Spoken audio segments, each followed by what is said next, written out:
Jerry Kramer is not in the Hall of Fame, but he belongs in the Hall of Fame. Number 64 was probably the best offensive lineman ever in the game, and he's not in the Hall of Fame. Why, I do not know. I mean, when I get a chance to get Jerry Kramer on the show, it's a great interview, as we're going to have right now. We do have Jerry on our phone right now. Jerry Kramer on the Artie Clear Show. Jerry, how you doing, buddy? Hey, Artie, I'm doing great, thanks.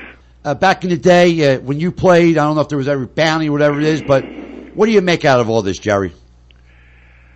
I wasn't really terribly surprised by it, Artie. I had been watching Commissioner Goodell pretty closely over the last few years. I had some personal dealings with him with the alumni problems and some of the things that we were doing several years ago, and he impressed me as a pretty straight shooter and a pretty serious guy, and maybe in a good way concerned about his legacy and his impact on the NFL.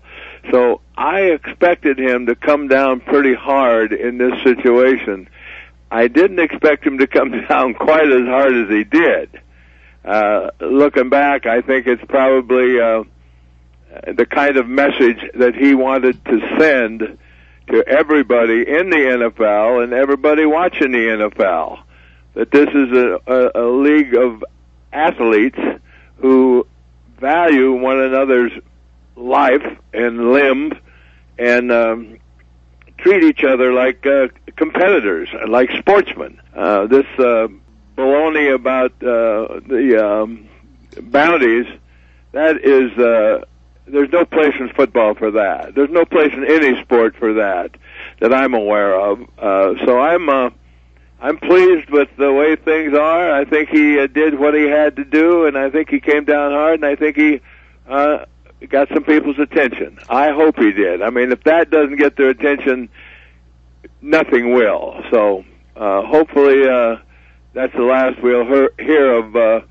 bounties or anything like that. Jerry, I want to ask you a question. You playing back in the glory years of the Green Bay Packers, won a couple Super Bowls with Vince as your coach and all. Was there ever any talk in the locker room of the defensive player and saying, look, we're going to try to knock this quarterback out. We're going to try to hit him as hard as we can. No mercy. We want to just take this team apart. Was that the type of talk that was going in the locker rooms? Because today, if you talk like that, they might suspend you.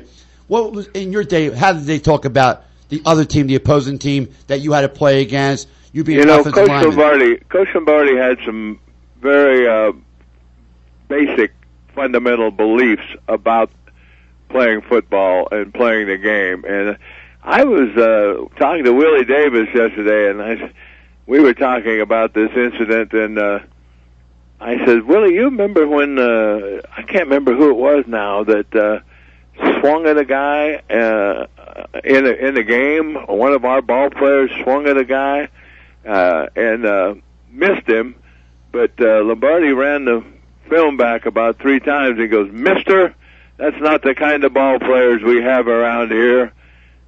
We play the game fairly, squarely, decently, by the rules. If you don't like that, you can get the hell out of here. And nice.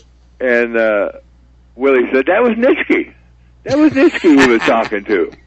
And I said, I don't remember if it was Nitsch or not, but I do remember very vividly him talking about it's a violent game, Artie, and we played a violent game. And there was, perhaps, the guys are bigger today and they're faster today. I know that. I understand that. But they didn't have the necktie tackle. They didn't have the crackback. They didn't have a lot of those things that head slaps, the things that have been outlawed over the years. So it was a pretty violent game, and of course your anger gets up and your emotions get running when somebody slaps you alongside the head, and you have a tendency to want to go after them. But the game is a game, and it's played by sportsmen, and we should have some degree of sportsmanship involved in the game. If someone else gets involved, another team, is it going to be where everyone's going to be scrutinized on the hits that they make out there today? Like you said, there's no crackback block left. There's no blindsided block anymore. If a guy lays a guy out today, what could happen there? Are they going to investigate almost every single hit? I don't think so, Artie. There's plenty of violence in the game, playing it properly. You have to hit people, and you will continue to hit people, and it will continue to be a violent game. But and it always has been. But you don't need to intentionally try to hurt somebody. That's what we're talking about here, and that is unacceptable. There's just enough opportunity to get your head knocked off and to come out of the game sideways without going to some extreme to try to hurt someone. So there is plenty of opportunities for violence, and it will always be a violent game, Artie. You cannot legislate it all, and I don't think you have to. You do it with your head up, your eyes open, you do it fair, you do it proper, and it's a wonderful game. And we may, the whole concussion, the whole head trauma, dementia area may, at some point, do away with that game.